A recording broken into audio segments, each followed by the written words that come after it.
Hi everyone, welcome back to the Teach Middle East podcast. Today I'm speaking with Ashley Green and we're talking all things well-being. We're talking about how to take care of ourselves as educators at a time like now when so many people are getting ill and they're tired and they're stressed. So this podcast is titled Practical Well-Being Tips for Teachers.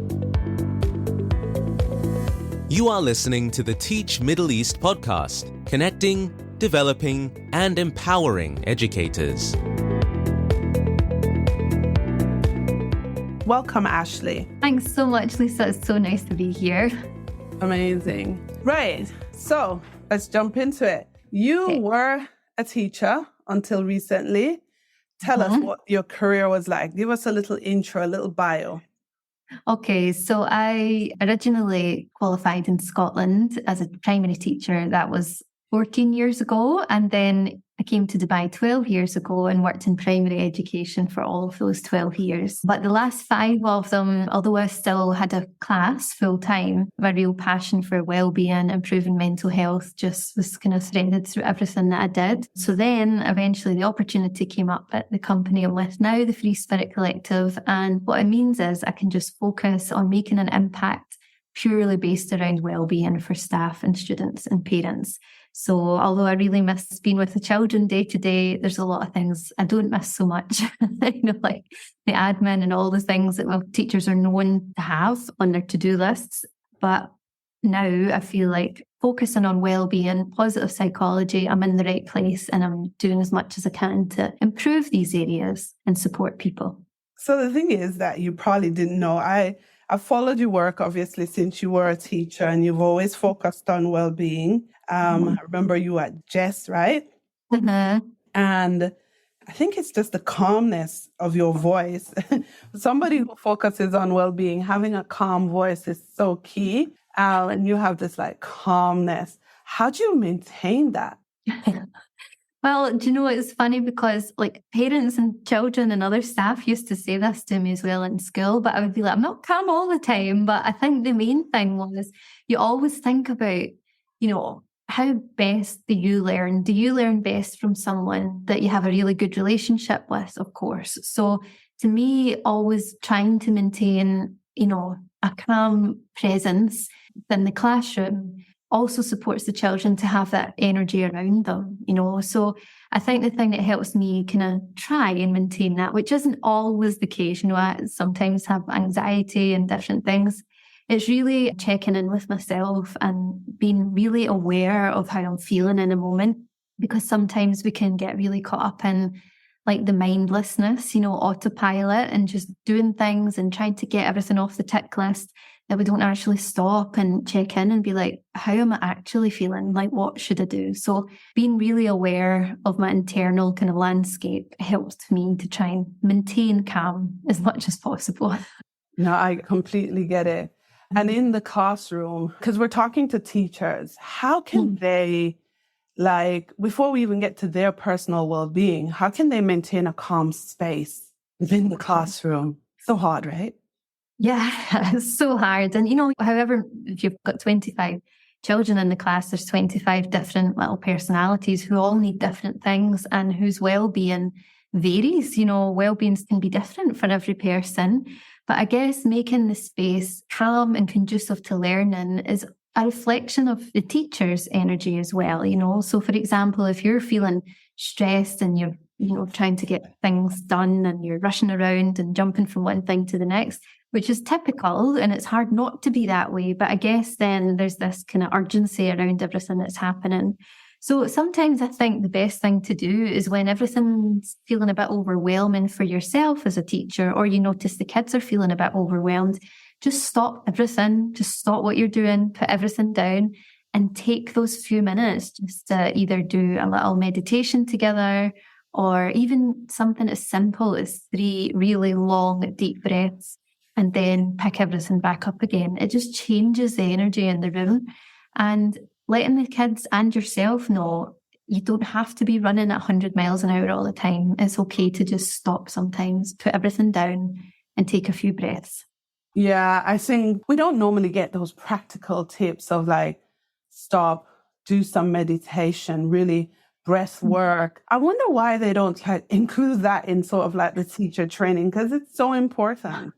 That's so true. And I read some research recently about how the teaching courses in different places in the world are starting to incorporate staff wellbeing modules and teaching about this. Because when you think back to your training and how, you were taught about lesson plans and how to form a lesson and classroom behaviour and different things, no one really prepared you for the amount of admin or how to manage yourself during inspection or, things like that. So I think it's hugely important to make space for that. And this is also down to the teachers themselves. Like I always kind of share and thought to myself, wellbeing doesn't just happen to you.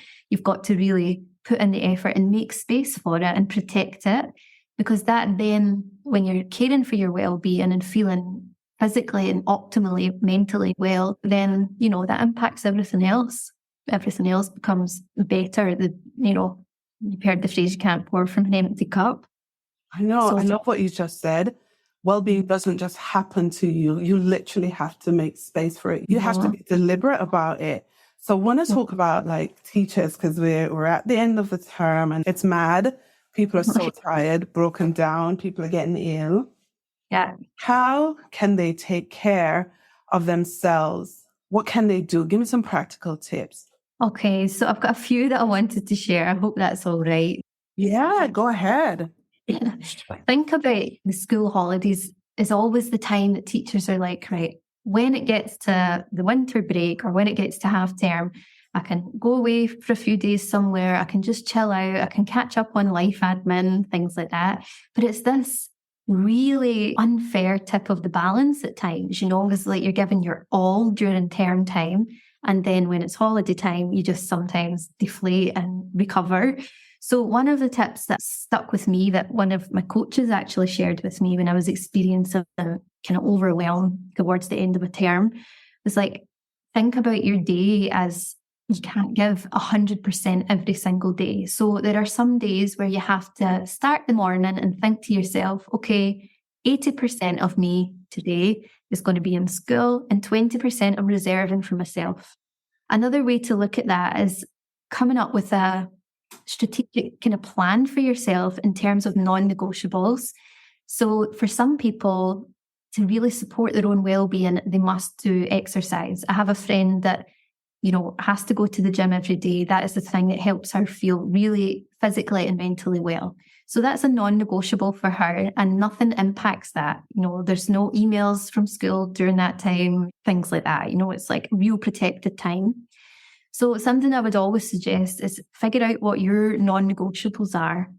So there's a difference between like personal care, which is, getting a mani, a pedi, or having a massage or something, or sleeping 8 hours a night, drinking enough water. But then there's the self-care and respect, the internal self-care, making sure that you speak to someone if you feel like your mental health is taking a dip.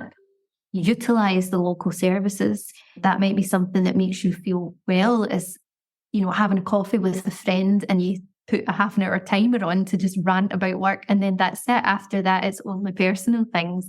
So whatever it is that supports you to feel well, make a list of your non-negotiables and try it and stick to that, set boundaries around them. And another example could be, I don't answer any emails after 7 p.m. and I don't answer emails at the weekend. Or I take school emails off my personal device. I only access them when I'm in work. Different things like that, like a digital well-being consideration can also support.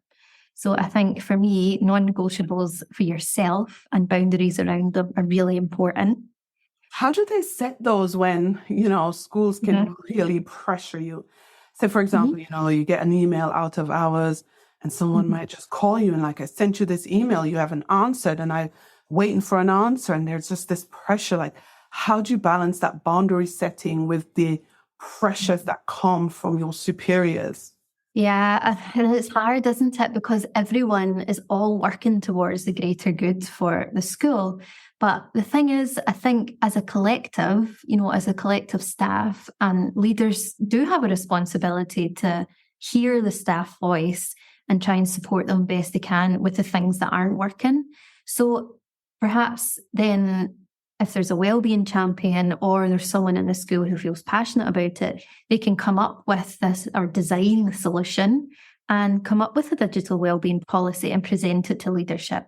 Or it can work the other way. Leadership can agree what they think is a fair digital wellbeing policy. And then as a staff as a whole, they can collaborate and refine that together so that they come to an agreement that suits everyone. Because let's be honest, there shouldn't be expectations like that. I think it's because within teaching, it's such an altruistic career and you give so much of yourself that the lines become blurred sometimes, and then it's like this constant connectivity that we have now, especially since after COVID, we're just connected by devices all the time. And it really can become unfair if too much of work time is impacting someone's personal life. And, so I think working together to collaborate and come up with an agreement that suits everyone, then there's some real clear lines and clear boundaries in place.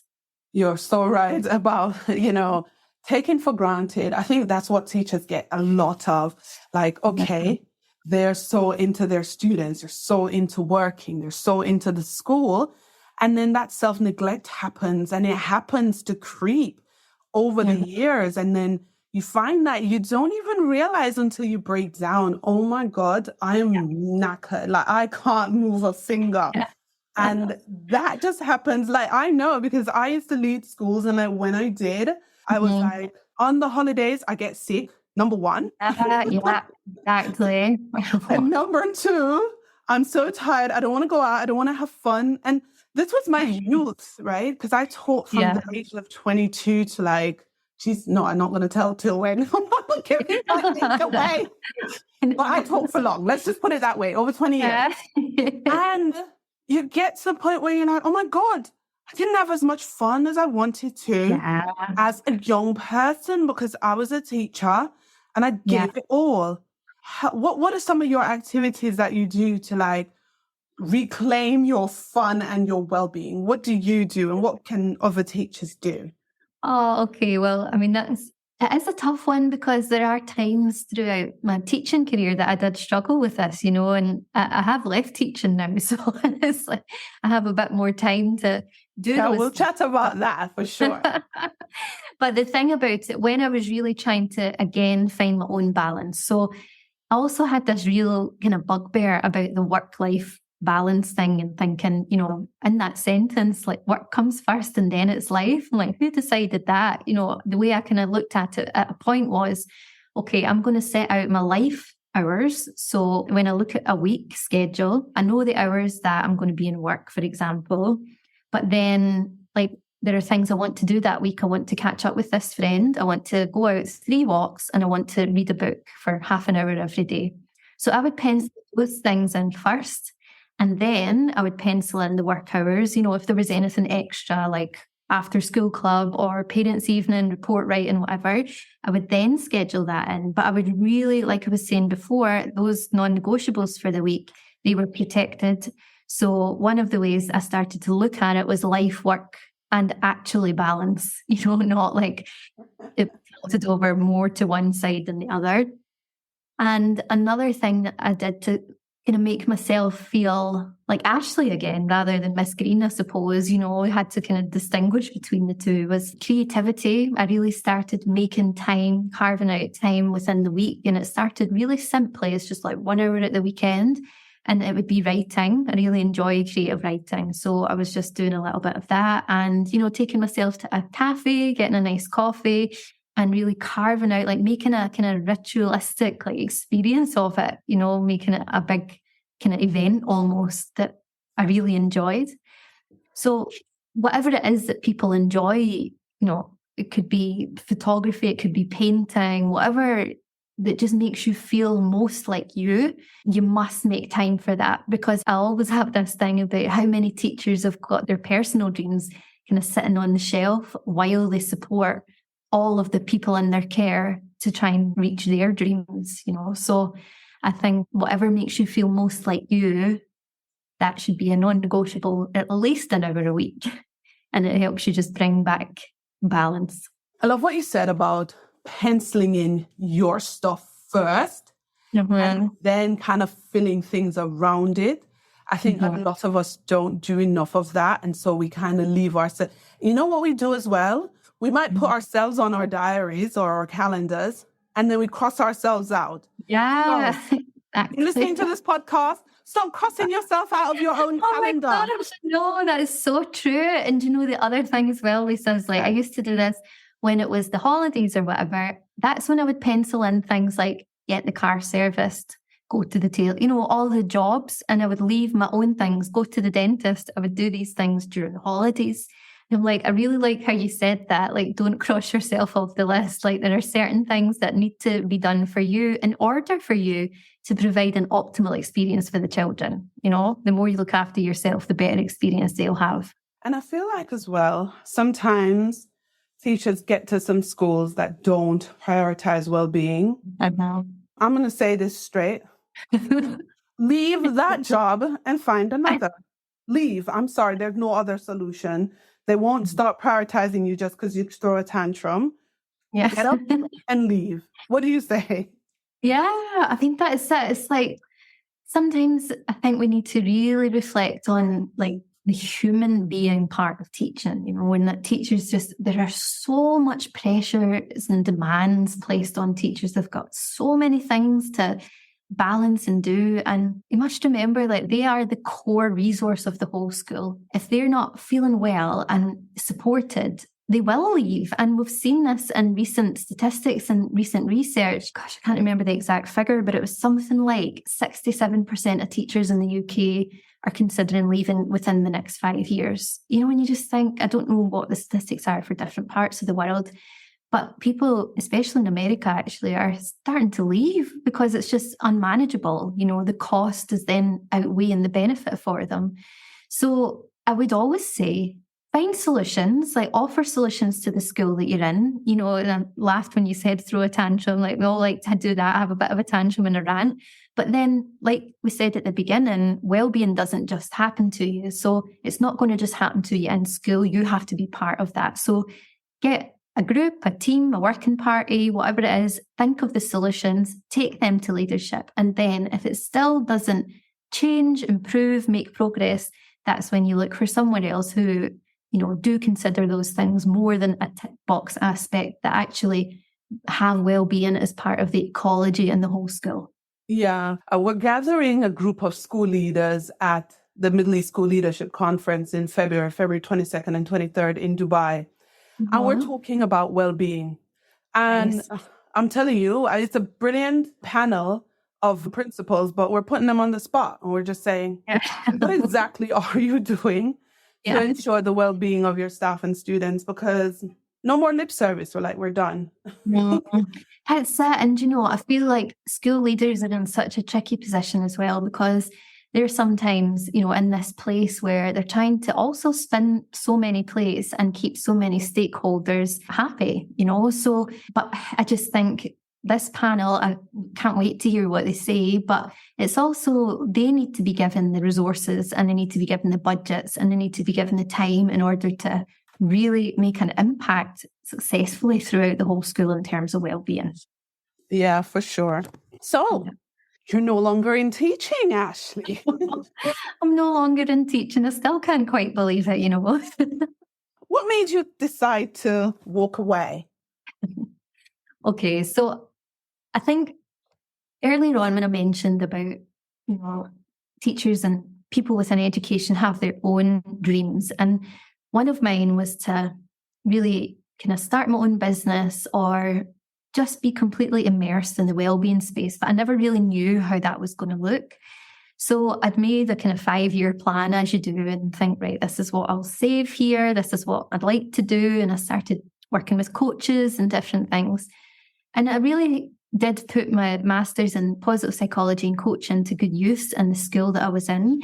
But I was classroom committed also. So you know what it's like, that always comes first, so it's harder to kind of prioritize the other things because you do have only so many hours in a day. So then Mark Samways, who used to be a counsellor in DC, alongside some other colleagues, set up the Free Spirit Collective. And That's it just Dubai College, if people don't know, DC. No. Yes, yeah. Dubai College. He used to be the counsellor there and head positive education. When I learned about the company, and it just all kind of came together quite organically. So my school were really understanding and they were great. And I loved the school that I was in. It was a hard place to walk away from, because I did feel supported there and psychologically safe and these things. But I just felt like I got to this point where the passion and the mission and the thing that I want to do was becoming bigger than me. And I thought, well, if I go to this Wellbeing Centre, I can coach teachers, adults, one-to-one, but I can also still work with children and I can get into schools and share the curriculum that we've written and just have an impact in a kind of wider scale, hopefully. That's the plan. How's it been going? Oh, do you know what? I really, really, really love it. I'm just so happy. And there's a lot to be said for getting up and feeling, really excited about what's today going to bring. Because my life has completely changed. Before I used to, my timetable, like, maths at this time, English at this time, and my whole day was really, really tight. But now I have a bit more creative freedom, I suppose, in my time to be creative about the things that I want to teach to the students who come to the centre or in the approaches that I use with coaching. So I'm just really happy and really enjoying the whole new process. And like I said, there's a lot to be said for getting up and not actually feeling like I'm going to work because, I don't feel stressed at the minute. I'm sure stresses and different things will arise throughout my career, my new career. But at the minute, it was definitely the right thing to do for me. But I do really miss just day-to-day chat with the children. Yeah, when teachers leave, I left in 2018. And when you leave, you definitely miss the kids. I often say, I go back, I take away all the paperwork, strip all the staff meeting, all the garbage away, and I would just teach and go home. Go in, teach, jump in my car, leave. That's it. Yeah. But it doesn't work like that. What advice would you have for teachers who are on the fence? I'm not encouraging people to leave their jobs. Hello. No. That's not the pod. But Ashley recently left. Just want to know, what advice would you give to people who are sort of on the fence and they're like, you know what, I could do something else? Yeah, well, there's two ways to look at it. I've said this recently on Instagram or something somewhere. People want to stay in teaching. There are people that want to stay and that really enjoy it. And, it's their dream career. And that is the dream that they've wanted to do. And that's great. So if you're in that position, utilize coaching services and then use the help of a coach to decide where you want to go within the teaching profession.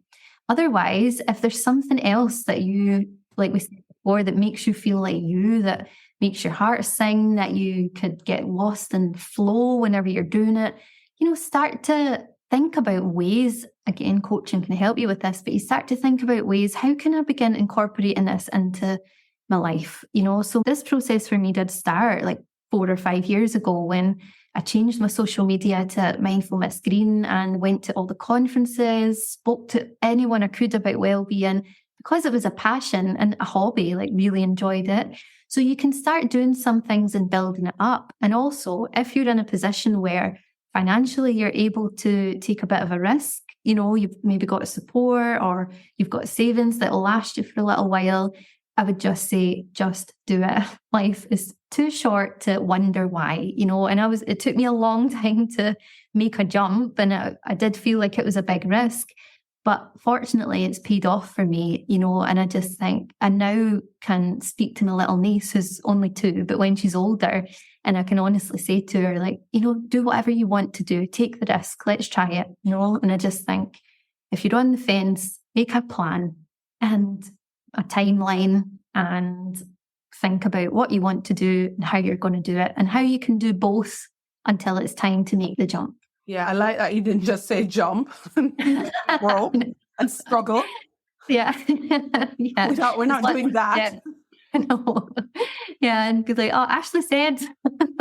No. I heard it on the Teach Middle East podcast. There was this teacher, and she said, But honestly, I think if people want to try something, give yourself a chance, and you don't have to go too far from the classroom or education. There's so many facets and so many things you can do and try, and why not, and you can always go back. The door is never totally shut. That's it. And it's all just part of your life experience. And even, if you do go back and you go back to a different school, like you're going to learn so many more things and find different things you enjoy. So it's never a loss. It's worth the risk to try something and just see. Yeah. So brings me to your podcast. You have a podcast. Tell us about it. I do. It's called The Diary of an Ex-Teacher, Navigating the World of Wellbeing. And to be honest, it kind of started more of like a audio documentary for myself, like a diary almost, to kind of document the process of leaving teaching. So some of them were recorded while I was, still at school, and talked about when I handed my notice in and different things like that. But the idea behind the podcast is to have an overall arching theme. And again, teachers will find these useful because it's all things we experience, like, burnout, self-care, different character strengths, different things.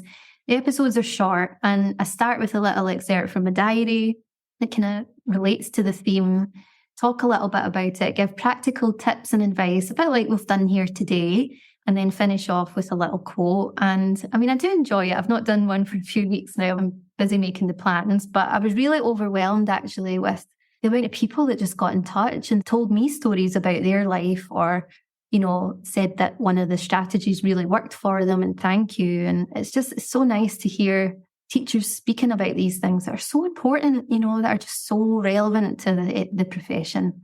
So yeah, a little podcast in a tiny corner of the podcast universe is there.